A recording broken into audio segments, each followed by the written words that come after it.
You're watching Long Beach Local News. Breaking news, community, politics, sports, entertainment in Long Beach, California.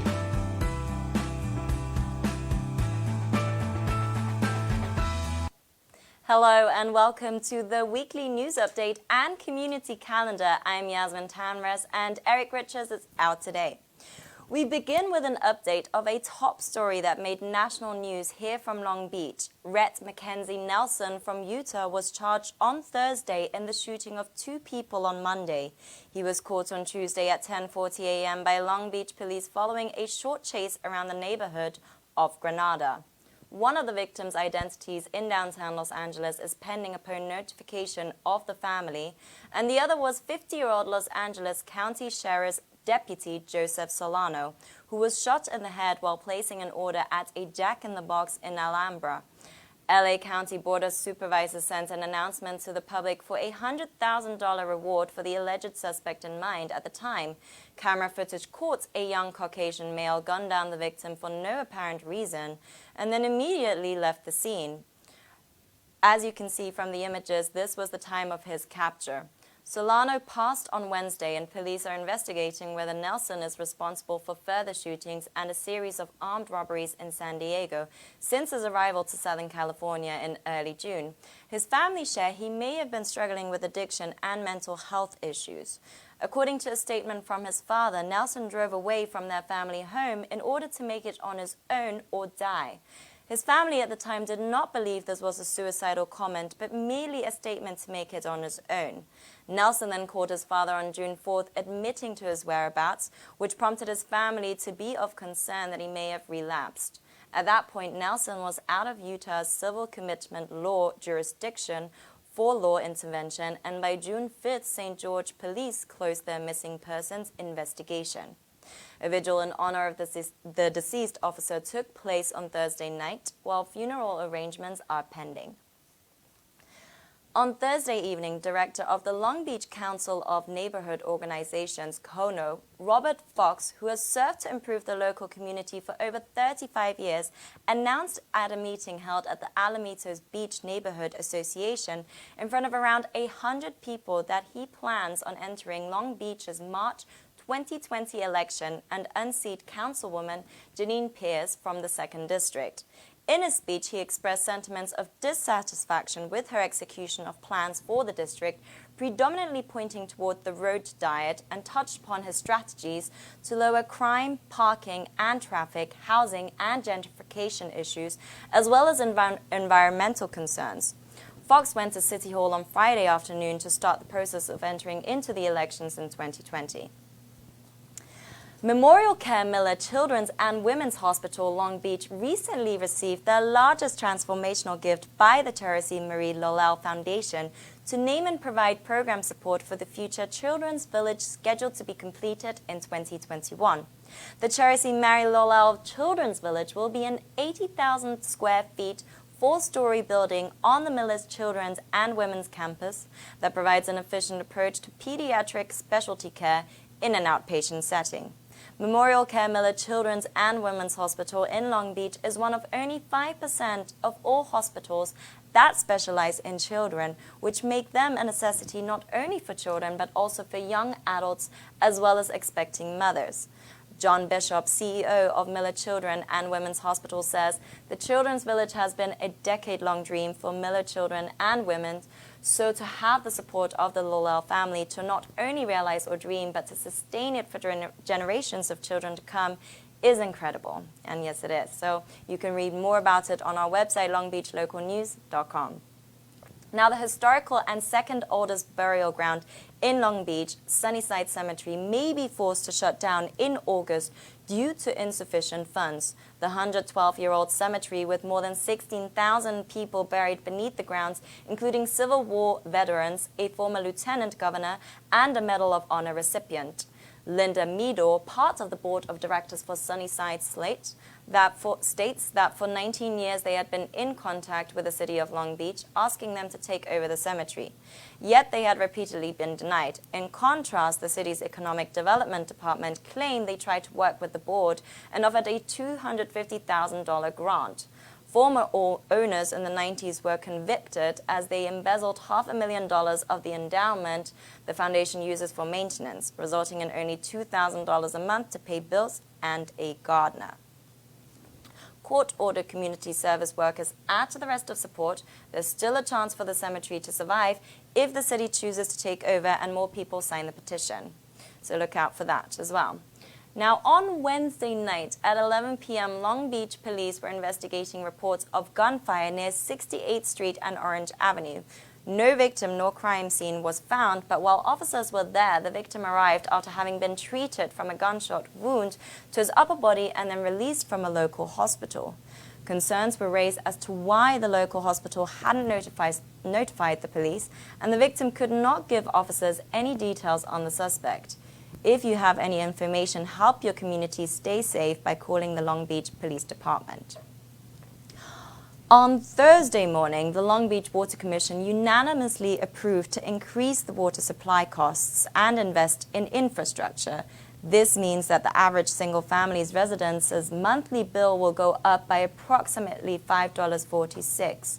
The rise will be effective as of October 1st, 2019, which according to Water Department officials will enable them to invest in the local pumping system and as a result be less reliant on purchasing water from elsewhere. Water Commission President Gloria Cordero highlights this is an act of upgrading infrastructure and there is a need to have reserves locally. Though voters against the approval displayed concerns of the correlation this may have with Measure M, a vote that was passed in Long Beach last summer which allows the city to transfer surplus water department revenues to the city's general fund. The rates of water have been alternating in these last few years, most notably because of the lawsuits in conjunction with the transfers into the city's general fund that were found to be a means of double taxation. Now, up next, we have our Long Beach local news community calendar to keep you in the know of what's happening here in Long Beach this week. Join us again after the break. Long Beach Local News is offering you a new and highly effective advertising strategy to engage with the local population and help you gain new customers and enhance your business revenue through consistent content creation. Long Beach Local News is an award-winning, trusted and the only video source for credible community news in Long Beach. We aspire to educate, inform, be fun, interactive and supportive of all local businesses, small or large, and community organizations.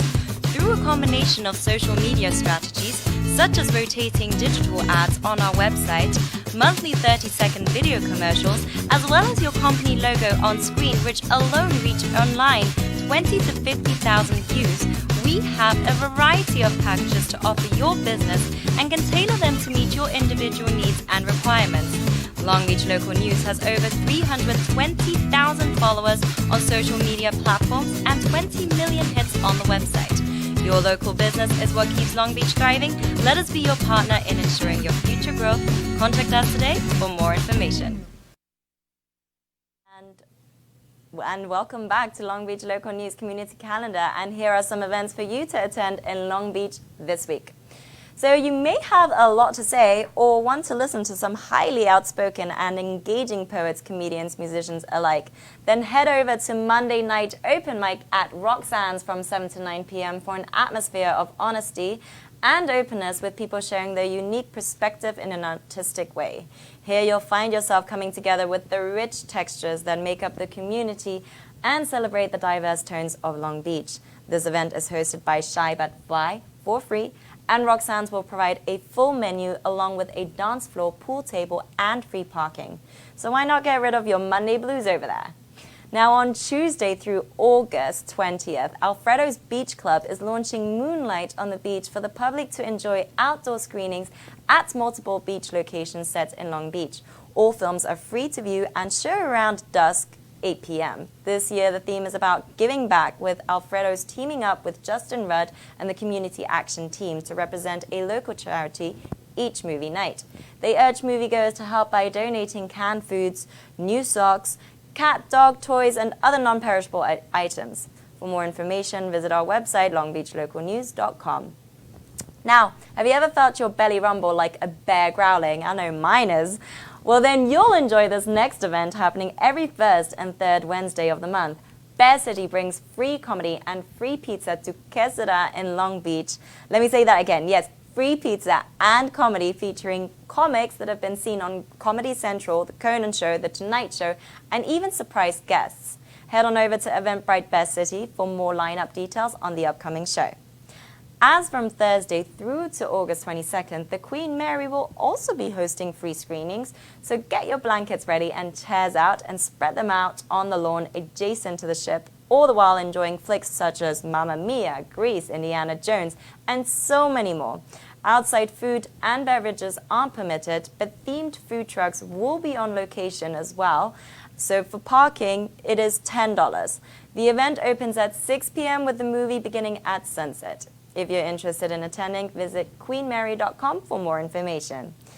End your Friday with some more humor at the annual Long Beach Playhouse Radio Hour from 6 until 8 p.m., written by Gazette Executive Editor Harry Saltgaver. Attracting political satire, you'll be sure to have a lot of fun and all for a good cause. The Long Beach Playhouse is celebrating its 90th year and intends to stay for at least another 90 more. Tickets for LBP members are $60 per person or $100 for two. Non-members are priced at $75 per person or $125 for two. Check artslb.org for more details. Now, there's still a chance for you to join the 2019 Zero Prostate Cancer Run or Walk next Saturday starting at 8 a.m. from Shoreline Aquatic Park located behind the Aquarium of Pacific. Registration begins at 7 a.m. and we recommend you check raceplace.com for instructions on parking. The race features a 5K run or walk and a 1-mile walk, Kids Superhero Dash for Dads, and virtual Snooze for Dudes program. Participants will receive shirts, free food, and prizes alongside a community by those affected by the cause. Now that's it for today. As always, we know you have other choices to consume your news, and so we thank you for joining us here this morning. If you'd like to stay up to date with what's happening here in Long Beach, visit our website, longbeachlocalnews.com, and be sure to follow us on Facebook, Instagram, YouTube, Twitter, at Long Beach Local News. Don't forget to hit those notification buttons to know when we go live on the scene or for any other news updates. I'm Yasmin Tanres. See you next time.